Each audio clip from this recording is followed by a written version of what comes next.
السلام علیکم۔ ایک گھر کے دروازے پر گھنٹی کا بٹن تھا اور ساتھ یہ جملہ لکھا تھا، براہ کرم گھنٹی بجا کر تھوڑا انتظار فرمائیں۔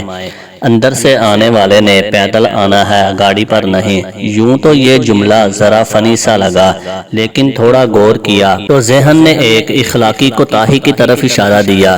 وہ یہ کہ ہمارے اندر صبر کا بالکل بھی مادہ نہیں۔ ہم چاہتے ہیں کہ ادھر ہم کچھ کرنے کا سوچیں تو ادھر کن فیکون کی طرح ہر کام ہمارے اشارے، سوچ اور حکم کے تابع ہو جائے۔ اس کا مشاہدہ آپ کو ہر جگہ بکثرت ہوگا۔ مثلاً کسی کے ہاں اپنے کسی کام سے چلے جائیں تو وہاں دروازہ بجا کر گھر کے پرسکون ماحول کو تہو بالا کر ڈالیں گے۔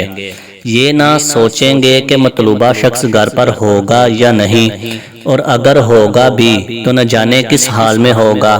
ادھر گاہک صاحب دکاندار کو مصروف دیکھتے ہوئے بھی گلا پھاڑ کر اپنی طرف متوجہ کریں گے، جیسے انہوں نے اپنے خرچے پر ان کو دکان ڈال کر دی ہے اور آنے سے پہلے کوئی سرٹیفکیٹ حاصل کیا ہے کہ فوراً مجھے فارغ کرنا ہوگا۔ ایک صاحب مسلسل کسی کو فون کرتے جا رہے ہیں۔ انہیں کیا فکر کہ آرام کا وقت ہوگا یا نماز کا، ان کو تو بس اپنے کام سے ہے۔ آگے والا کال کاٹ بھی دے تو بھی یہ باز آنے والے نہیں، کیونکہ ان کے اندر صبر اور احساس کا مادہ ہی نہیں۔ یہ صاحب بیت الخلا، غسل خانہ یا ATM مشین کے کمرے سے باہر کھڑے ہیں۔ ان کو معلوم بھی ہے یہ کوئی ریسٹ ہاؤس نہیں، عارضی ضرورت کی جگہ ہے۔ یہاں کوئی بھی پکنک یا سیر و تفریح کی غرض سے نہیں آتا، لیکن جناب والا اپنے اخلاقی انحطاط کے ہاتھوں مجبور ہے، اس لیے مسلسل دروازہ بجا رہے ہیں۔